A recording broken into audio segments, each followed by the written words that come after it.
Maliei, por J.R. Valladares. Estou morta. Sempre imaginei como seria a vida após a morte. Tinha uma ideia sobre o céu e o inferno, e hoje sei que estava completamente enganada. A igreja me ensinou que se eu fosse boazinha, iria para o céu, onde anjos loiros com cabelos encaracolados e olhos azuis me receberiam e gozaria da felicidade eterna. Mas se eu fosse má, se eu fosse uma pessoa ruim, estaria condenada ao fogo do inferno, no qual arderia e experimentaria o sofrimento eterno. Tudo o que eu queria era me livrar desse mundo, ficar longe dessas pessoas falsas que me rodeavam. Sentia raiva de idosos que já deveriam ter morrido e ainda assim insistiam em continuar aqui, agarrados a essa vida medíocre, tornando-se um fardo tanto para eles quanto para os outros. Sentia raiva de homens que se achavam donos do mundo, acreditando que poderiam usar e abusar de qualquer mulher como se fôssemos uma mercadoria apenas pelo fato de terem sentido desejo. Raiva das igrejas que viviam uma vida de hipocrisia, pois nem mesmo os líderes seguiam o que pregavam. E para finalizar minha lista vinham as crianças. Dessas eu sentia um ódio especial, com toda a força de minha alma condenada. Seres desprezíveis, tão inúteis quanto os pombos, só fazem sujeira e barulho. Como eu odiava crianças. Cada vez que olhava para uma com aquele sorriso falso, sem necessidade, aquele olhar de alegria e aquela inocência absurda, minha raiva aumentava ainda mais. Meu pai me ensinou que na vida não havia espaço para isso. A vida não espera que você cresça. Ela tem pressa e cobra um preço alto aos leigos. Aprendi desde cedo que tinha responsabilidades a cumprir e que jamais poderia contar a verdade para a mamãe. Ele acreditava que toda mulher nasceu para servir ao homem. Esse era o único propósito de nossa existência. Quando ele abusou de mim pela primeira vez, aprendi que os homens me davam nojo e que não existe nada pior que o sexo. Nunca em minha vida eu iria querer ter um filho, colocar alguém no mundo para ter que sofrer o que sofri. Não queria aceitar essa realidade. Como sempre, burra, acreditei que existia esperança até descobrir que essa palavra era tão falsa que deveria ser retirada do dicionário. Entre todas as mulheres, pensei que minha mãe entenderia o que havia acontecido e me defenderia até descobrir que ela já sabia. Fingia que não via, negava-se a pensar em salvar sua própria filha. Tudo isso por medo. O que me fez pensar em qual dos dois era pior. Ser conivente não te isenta da culpa. Muito pelo contrário, o cúmplice é tão culpado quanto. Os soldados alemães eram tão culpados quanto seu Führer. Com 17 anos eu fugi de casa. Larguei minha família para trás. Se é que poderia chamar aquilo de família. E cada vez que vi uma criança brincar com seus pais, aquilo alimentava ainda mais o ódio dentro de mim. Queria no fundo do meu coração que todas as crianças fossem varridas da face da terra. Precisava de um nome novo e, através de um anagrama, eu criei Maliei.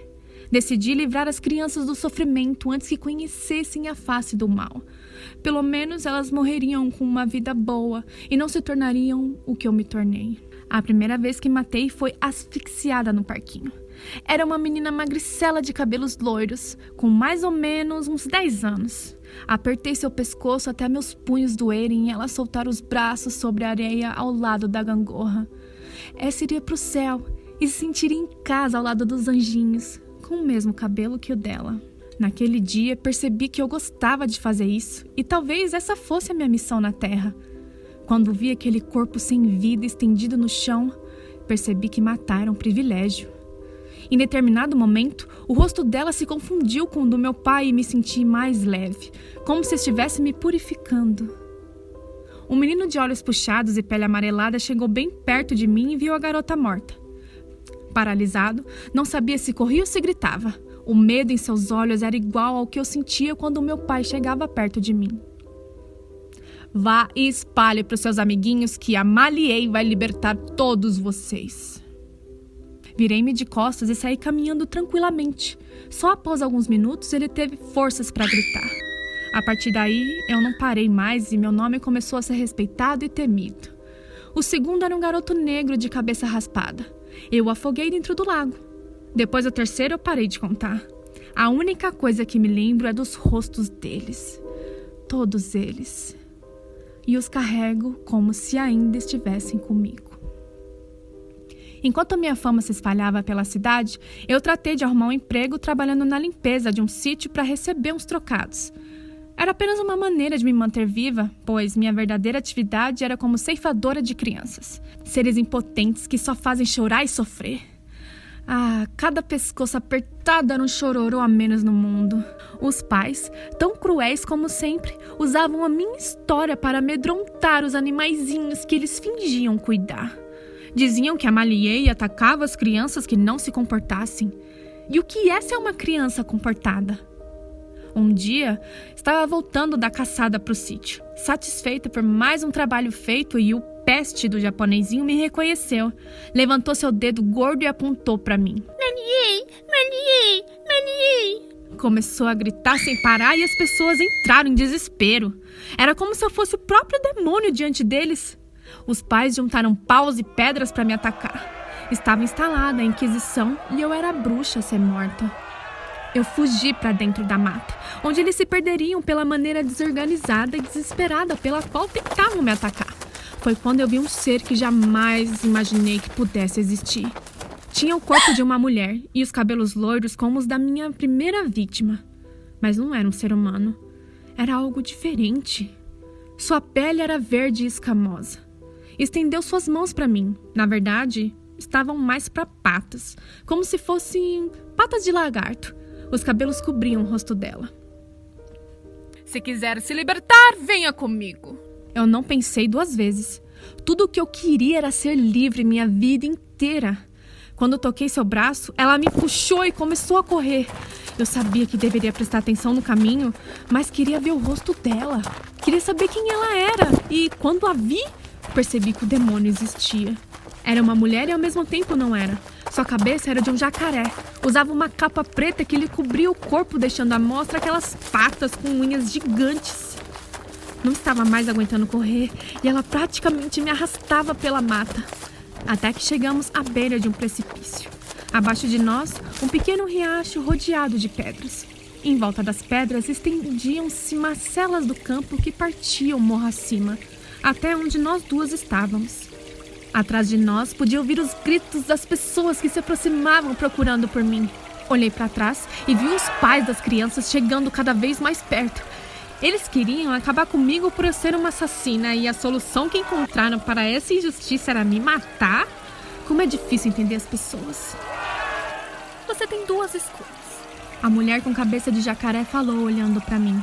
Seus enormes dentes respingavam sua saliva sobre mim enquanto falava. De um lado, a redenção. Você se arrepende de seus crimes e se entrega para que os cidadãos de bem possam te queimar viva. Do outro lado, a fuga.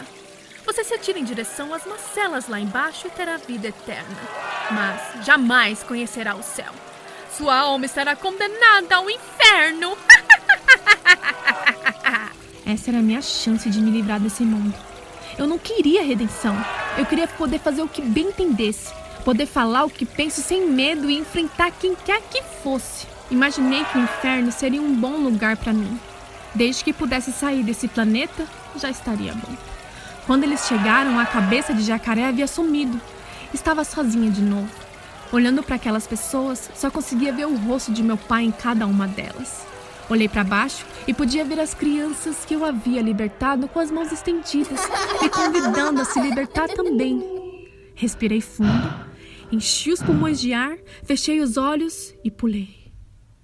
Uma gargalhada ensurdecedora tomou conta do lugar e cortou o céu como um raio enquanto meu corpo se lançava em direção à morte.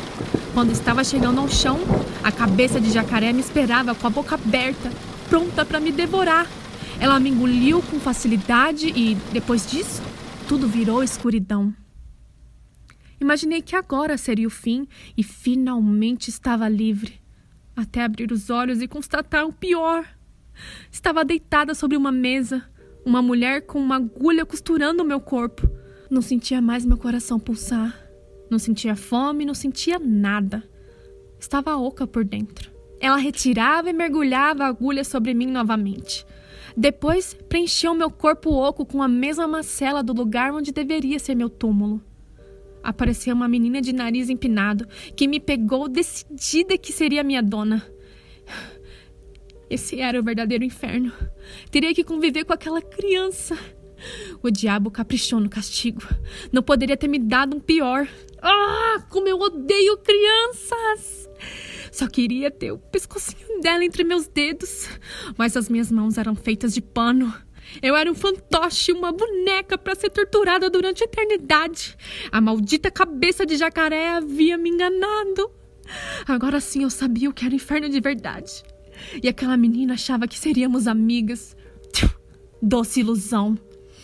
Outro ser tão estranho quanto aquela que me colocou aqui, com cara de lesma e se dizia médico, me deu uma pílula para que eu pudesse falar. Era a minha chance de me revelar. E quando ouvissem o nome Maliei, saberiam do perigo que estavam correndo. No entanto, quando as palavras saíram, a primeira coisa que disse foi meu nome verdadeiro. As letras que eu havia embaralhado se recolocaram em ordem perfeita quando saíram da minha boca.